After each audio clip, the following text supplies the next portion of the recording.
Class 11 English syllabus semester 1 আজকের এই video ক্লাসটিতে আমি তোমাদের দেখাবো প্রত্যেকটি টপিক থেকে আমি তোমাদের বলে দিব কোন টপিক থেকে কতগুলি এমসিকিউ থাকবে, গ্রামার কি থাকবে, আনসিন থেকে কেমন প্রশ্ন থাকবে, গল্প, কবিতা, র্যাপিড রিডার থেকে কি কি টপিক থাকবে, কতগুলি নম্বর থাকবে, আমি টোটালটাই আমি তোমাদের আজকে আমি বলে দিব। ক্লাস 11 ইংলিশ সেমিস্টার 1 এ তোমাদের ইংরেজি 40 মার্কের কিন্তু পরীক্ষা হবে, অর্থাৎ পরীক্ষায় 40টি এমসিকিউ কোশ্চেন আসবে।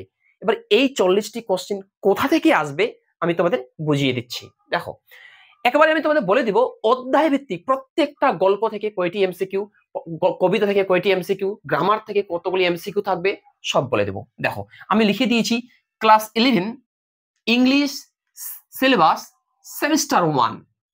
ওকে, এই ক্লাস 11 ইংলিশ সেমিস্টার 1 এর সিলেবাসে মোট 5টি ইউনিট আছে।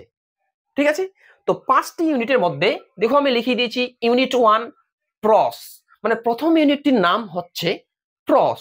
প্রস মানে হচ্ছে গল্প বা স্টোরি, গল্প। ওকে, দেখো ক্লাস 11 এ তোমাদের কি কি গল্প আছে দেখে নাও। এখানে দেখো 1 নাম্বার গল্প আছে এন অ্যাস্ট্রোলজার্স ডে। এই গল্পটি আর কে নারায়ণের লেখা, প্রথম গল্প। ওকে, প্রথম প্রস। দ্বিতীয় প্রস তোমাদের সিলেবাসে আছে the Swami and mother or sheep. এই গল্পটি সিস্টার নিবেদিতার লেখা। তৃতীয় দেখো, তৃতীয় গল্প বা তৃতীয় প্রস অমরনাথ। এই গল্পটিও সিস্টার নিবেদিতার লেখা। তাই তোমাদের ক্লাস 11 ইংলিশ সেমিস্টার 1 এ প্রস তোমাদের 3টি আছে, গল্প তোমাদের 3টি আছে। আর এই 3টি গল্প থেকে মোট এমসিকিউ আসবে 10টি। দেখো আমি লিখে দিয়েছি প্রস এমসিকিউ 1 গুণন 10 সমান 10। টোটাল প্রস থেকে 10টি এমসিকিউ আসবে। এখন তোমাদের মনে অনেকেই প্রশ্ন হচ্ছে, স্যার আপনি তো দেখিয়ে দিলেন যে 3টি আমাদের গল্প আছে, কিন্তু এটা তো বললেন না কোন গল্পটি থেকে কতগুলি এমসিকিউ থাকবে। এই এন অ্যাস্ট্রোলজার্স ডে, এই গল্পটি থেকে কয়টি এমসিকিউ থাকবে, তারপরের গল্পটি থেকে কয়টি এমসিকিউ থাকবে, তারপরের গল্পটি থেকে কয়টি এমসিকিউ থাকবে, আমি বুঝিয়ে দিচ্ছি। দেখো, প্রথমে চলে আসো এন অ্যাস্ট্রোলজার্স ডে। এই গল্পটি থেকে আমি দেখো এখানে সাইডে লিখে দিয়েছি 1 গুণন 4, মানে এই গল্পটি থেকে 4টি এমসিকিউ আসবে পরীক্ষায়। ওকে, আচ্ছা, তারপর দেখো the Swami and mother or sheep. এই গল্পটি থেকে 1 গুণন 3, মানে 3টি এমসিকিউ আসবে। তারপর দেখো অমরনাথ, এই গল্পটি থেকে 1 গুণন 3, মানে এই গল্পটি থেকেও 3টি এমসিকিউ আসবে। তাহলে 4 আর 3 এ 7, 7 আর 3 এ 10, টোটাল এই 10টি এমসিকিউ প্রস থেকে আসবে। আশা করি বুঝাতে পারলাম। যদি ভিডিওটি ভালো লাগে ভিডিওটি লাইক করো, এবং তোমরা যারা চ্যানেলে নতুন এরকম অধ্যায় ভিত্তিক প্রশ্ন উত্তর সাজেশন পাওয়ার জন্য আমার চ্যানেলটি সাবস্ক্রাইব করো এবং পাশের বেল আইকনটি প্রেস করে অল বোতামটি ক্লিক করে দাও পরবর্তী ভিডিও নোটিফিকেশন পাওয়ার জন্য। আমরা ইউনিট 1 দেখলাম। আমি তো বলেছি 5টি ইউনিট দেখাবো। 5টি ইউনিটের মধ্যে প্রথম ইউনিট দেখালাম। এরপর চলে আসো দ্বিতীয় ইউনিট, ইউনিট 2, যার নাম হচ্ছে ভার্স। ভার্স কথার অর্থ হচ্ছে পোয়েট্রি বা পোয়েম, কবিতা। ক্লাস 11 ইংলিশ সিলেবাসে, সেমিস্টার 1 ইংলিশ সিলেবাসে কি কি কবিতা আছে দেখো, এখানেও কিন্তু কবিতা 3টি আছে। দেখো 1 নম্বর আমি লিখে দিয়েছি কম্পোস্ট আপন ওয়েস্টমিনস্টার ব্রিজ। এটি কিন্তু উইলিয়াম ওয়ার্ডসওয়ার্থের লেখা। 2 নম্বর কবিতা দেখো দ্য বেঙ্গল সেলার্স, সরোজিনী নাইডুর লেখা। আর 3 নম্বর কবিতা আছে দ্য সেকেন্ড কামিং, ডব্লিউ.বি. ইয়েটস এর লেখা। আর এই ইউনিট 2 অর্থাৎ ভার্স, এইখান থেকেও এমসিকিউ আসবে 1 গুণন 10 সমান 10। টোটাল 10টি এমসিকিউ এই ভার্স মানে কবিতা বা পদ্য থেকে আসবে। এখন বিষয় কোন কবিতা থেকে বা কোন পদ্য থেকে কয়টি এমসিকিউ আসবে একটু দেখে নাও। কম্পোস্ট আপন ওয়েস্টমিনস্টার ব্রিজ, এই কবিতা থেকে আমি লিখিয়ে দিচ্ছি দেখো 1 গুণন 4, মানে 4টি এমসিকিউ আসবে।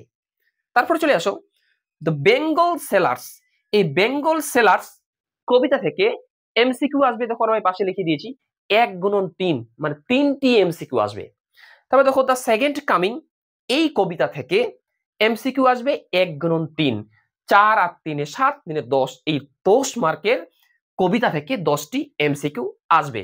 এবার এই সমস্ত গল্পের তোমরা যদি প্রশ্ন এবং উত্তর সাজেশন নিতে চাও তাহলে তোমরা অবশ্যই যেটা স্ক্রিনে দেখতে পাচ্ছ গুগলে গিয়ে সার্চ করবে www.shamimsir.in সার্চ করলেই মেনু থেকে তোমরা ক্লাস একাদশ শ্রেণী সিলেক্ট করবে, একাদশ শ্রেণীর সেমিস্টার 1-এ যাবে, দেখবে সমস্ত প্রশ্নের উত্তর, এমসিকিউ প্রশ্ন উত্তর, যে ওই প্রশ্ন উত্তরগুলি যেগুলি আমি আমার ছাত্রছাত্রীদের টিউশনে লিখে দিয়েছি সমস্ত সেখানে আপলোড করা আছে, সেখান থেকে তোমরা দেখে নিতে পারো। এরপরে চলে আসো ইউনিট 3, যেই ইউনিটটির নাম র্যাপিড রিডার। ওকে, এই র্যাপিড রিডার গল্পগুলি, এই র্যাপিড রিডার থেকে তোমাদের 3টি গল্প সিলেবাসে আছে। সে 3টি গল্প কি কি? প্রথমে ম্যাকবেথ গল্পটি তোমাদের আছে, দ্বিতীয় হচ্ছে ওথেলো, এই ওথেলো গল্পটি তোমাদের সিলেবাসে আছে, এবং 3 number as you like it, এই এজ ইউ লাইক ইট গল্পটি তোমাদের কিন্তু সিলেবাসে আছে। এবার এই র্যাপিড রিডার থেকে মোট এমসিকিউ আসবে 10টি, 1 গুণন 10 সমান 10টি। এবার এই 3টি গল্পের মধ্যে থেকে কোন গল্প থেকে কয়টি এমসিকিউ আসবে দেখে নাও। ম্যাকবেথ থেকে 4টি এমসিকিউ আসবে, ওথেলো থেকে 3টি এমসিকিউ আসবে, এবং এজ ইউ লাইক ইট থেকে 3টি এমসিকিউ আসবে। এই হয়ে গেল মোট 10 নম্বর র্যাপিড রিডার থেকে। তাহলে প্রস থেকে 10, ভার্স থেকে 10, র্যাপিড রিডার থেকে 10, টোটাল 30 নম্বর কিন্তু হয়ে গেল। এরপরে চলে আসো ইউনিট 4, যে ইউনিটটির নাম টেক্সচুয়াল গ্রামার বা টেক্সচুয়াল গ্রামার, অর্থাৎ টেক্সট বই থেকে যে গ্রামারগুলি আসবে। মনে রাখবে তোমাদের যে টেক্সচুয়াল গ্রামার আছে ওই গ্রামারগুলি কিন্তু সব ইউনিট 1 এবং ইউনিট 2 থেকে আসবে।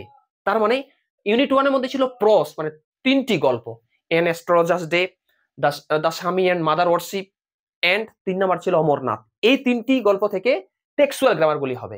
ওকে, আর ভার্স মানে কবিতা কি কি ছিল? 1 নাম্বার ছিল কম্পোস্ট আপন ওয়েস্টমিনিস্টার ব্রিজ, 2 নাম্বার ছিল দ্য বেঙ্গল সেলার্স, 3 নাম্বার ছিল দ্য সেকেন্ড কামিং। এই 3টি কবিতা এবং উপরের 3টি গল্প, মোট এই 6টি গল্প কবিতা থেকে টেক্সচুয়াল গ্রামারগুলি হবে। এখন গ্রামারের সিলেবাসটা কি কি, কত নম্বর থাকবে দেখে নাও। দেখো গ্রামারের সিলেবাস ওই 3টি প্লাস 6টি টপিক থেকে তোমাদের প্রথমে থাকবে ভয়েস চেঞ্জ, ইনডাইরেক্ট স্পিচ, এই ইনডাইরেক্ট স্পিচ মানে হচ্ছে ন্যারেশন, 3 নাম্বার টেন্স থাকবে, 4 নাম্বার প্রিপজিশন থাকবে, আর্টিকেল নয় কিন্তু শুধু প্রিপজিশন। ওকে, তারপর থাকবে ফ্রেজাল ভার্বস থাকবে, ক্লোজ আছে, গেরান্ট এন্ড ট্রান্সফরমেশন অফ সেন্টেন্সেস। এই ইংলিশ গ্রামার সিলেবাসগুলি কিন্তু তোমাদের আছে।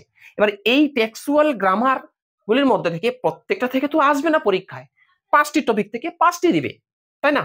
অর্থাৎ এমসিকিউ আসবে 1 গুণন 5 সমান 5, 5টি এমসিকিউ টোটাল টেক্সচুয়াল গ্রামার থেকে কিন্তু হবে। আর এই টেক্সচুয়াল গ্রামারগুলি কিভাবে পরীক্ষায় আসবে, কিভাবে করতে হবে, আমি ইউটিউব চ্যানেলের মাধ্যমে আমি তোমাদের দেখিয়েছি, প্লেলিস্ট চেক করে তোমরা অবশ্যই কিন্তু দেখে নেবে। এরপরে চলে আসো ইউনিট 5 বা লাস্ট ইউনিট। দেখো 5 নাম্বার ইউনিটটির নাম হচ্ছে রিডিং কম্প্রিহেনশন। এটার মানে কি তার আগে আমি তোমাদের বলছি, তোমরা যদি একাদশ শ্রেণী বা ক্লাস 11 ইংলিশ, বাংলা, ইতিহাস, ভূগোল, রাষ্ট্রবিজ্ঞান, দর্শন, সংস্কৃত ইত্যাদি সাবজেক্টের নোটস যদি তোমরা কেউ নিতে চাও তাহলে তোমাদের মোবাইলের গুগলে গিয়ে সার্চ করো www.shamimsir.in, যে পেজটা খুলবে ওইখানে দেখবে কালো কালার দিয়ে লেখা আছে মেনু, মেনুটা 3 ডট আছে, মেনু মোবাইলের মাঝখানে দেখবে মেনু দেওয়া আছে, টাচ করলেই আমাদের ফোল্ডার গুলো বের হবে, ক্যাটাগরিজ গুলো বের হবে, সেখানে একাদশ শ্রেণী সেমিস্টার 1 এর মধ্যে যাবে, একাদশ শ্রেণী সেমিস্টার 1, সেমিস্টার 2, সেমিস্টার 1 এর মধ্যে যাবে। ওইখানে তোমাদের ইচ্ছা মতো যত ধরনের বাংলা নোটস, ইংরেজি নোটস তোমরা নিতে চাও ওইখানে সমস্ত নোটস কিন্তু আপলোড করা আছে। ওকে, আচ্ছা চলে আসো। এবার দেখো 5 নাম্বার ইউনিটটির নাম হচ্ছে রিডিং কম্প্রিহেনশন। এটা মানে কি? রিডিং কম্প্রিহেনশন কথা হচ্ছে আনসিন। তোমাদের পরীক্ষা একটি কিন্তু আনসিন আসবে, প্যাসেজ দিবে, ওইখান থেকে 5টা এমসিকিউ দিবে। দেখো এমসিকিউ হচ্ছে 1 গুণন 5 সমান 5। ওকে, আনসিন একটা প্যাসেজ দিবে, ওইখান থেকে 5টা এমসিকিউ আসবে, ওই 5টা এমসিকিউর অ্যান্সার তোমাদের কিন্তু করতে হবে। এই হয়ে গেল ক্লাস 11 ইংলিশ সেমিস্টার 1 এর জন্য ফুল সিলেবাস।